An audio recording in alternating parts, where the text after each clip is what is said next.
ফরিদপুরের আলফাডাঙ্গায় বাউল শিল্পী আবুল সরকারের বিরুদ্ধে ধর্মীয় কটূক্তির অভিযোগ উঠেছে।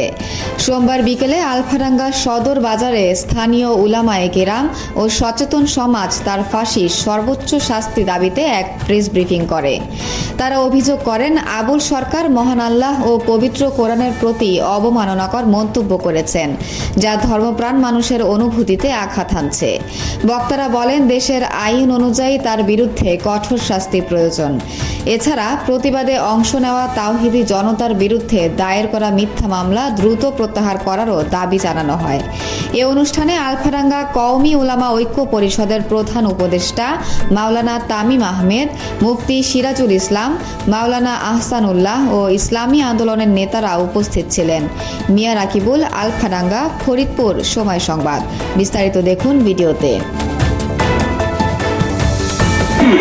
আমাদের সব যেন শিখে পাহাড়ে বাসা বানাও, তারপরে তোমরা এবারে আমি আমার সংক্ষিপ্ত বক্তব্য শেষ করছি।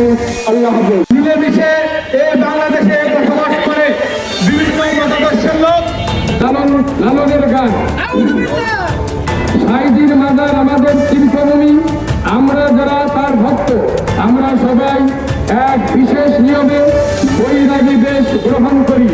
আমাদের সৃষ্টি নেই মানে বিবাহ নেই, সন্তান জন্ম নেই, আমাদের গুরুই রাসূল।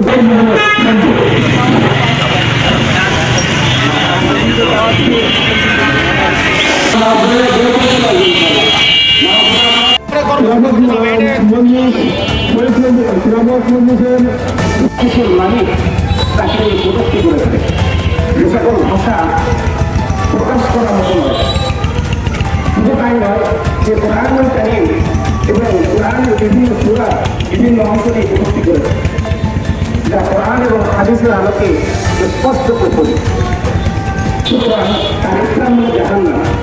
আমরা সরকারের কাছে নির্দিষ্টভাবে আবেদন করব, তাকে জাহান্নামে কিভাবে পাঠাতে হয়